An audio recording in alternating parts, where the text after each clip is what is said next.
Guys, alright, this is the K60 drone, and I just finished getting the top cover off, which was actually a lot more work than I thought it was going to be. There was 3 screws per leg, and then there's 2 screws on each side, and then finally I found out I had to pop off the camera, open the lid, and then there was a screw on top, you can see right there, and then it came off pretty easy. So you can see the focus here. This is the antenna, not the most impressive specimen I've ever seen, so I'm gonna nip the end off, not nip it off, but I'm going to take off the shielding because there's plastic around it. I'm going to solder. This is my solder, and I've got this.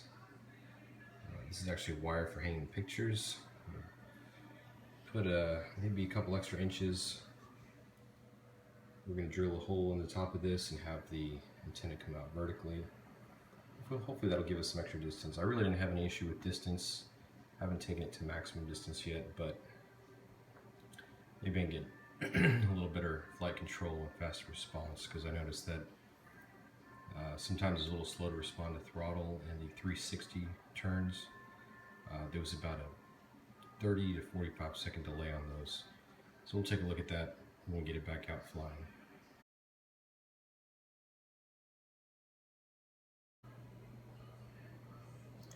Alright, I've got a piece soldered on here.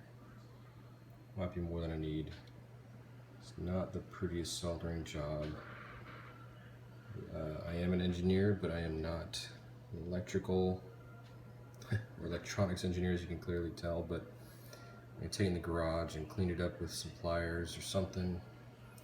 I'll put a small hole here, and yes, don't worry, I'll put the hole so this can stand up, because I thought about just laying it down and bending the wire, but I don't want the solder or exposed wire to short anything on the circuit, so let's go do that.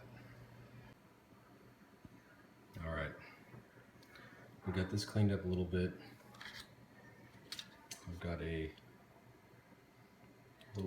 tight little hole drilled in here. I oversized a little bit so I wouldn't have an issue here.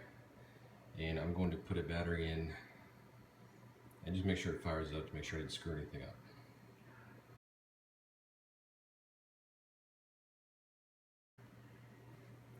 Alright, as you can see, still working just fine. I did fire up the remote, got everything to spin, so that's good.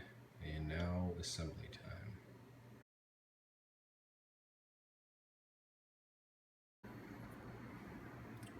Alright, you've got to put back together. I just need to put the rotors on. Now, one thing I'd like to point out that wasn't made clear to me, but I guess it makes sense, is you'll notice that the rotors have an arrow on them, and they're kind of diagonally crossed as far as which one goes where. So I was asking myself, well, how do I know which one goes where? And there's actually, I don't know if you guys can see it, but there's rotation angles in the plastic, so it makes it a lot easier. Now, while I was at it, I wasn't sure why I did it, but I went ahead and took apart the remote just to see what it looked like. And lo and behold, this antenna is not connected to anything. So this may be part of my problem as well. So I'm going to go ahead and find the antenna, which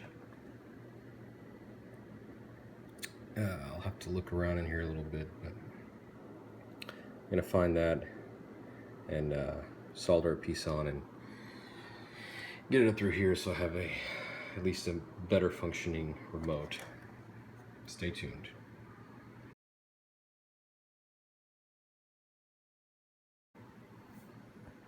Alright guys, found out that was the antenna, so I drilled a little hole, soldered a piece of wire on it, and put a little bit of tape just to hold it straight up because that wire was not holding it. Not the prettiest thing, but I'm going for function over form right now. Forgot to mention earlier, yes, you can make fun of me. I'm leaving the prop guards on because I'm not afraid to admit I'm a beginner flyer, and truth be told, I have taken this out. It flies relatively stable. It does tend to drift a little bit, and I tried adjusting the trim. Didn't seem to help much. Hopefully this mod will help a little bit. But I'm going to get this back together, get the props on, and take it for a flight.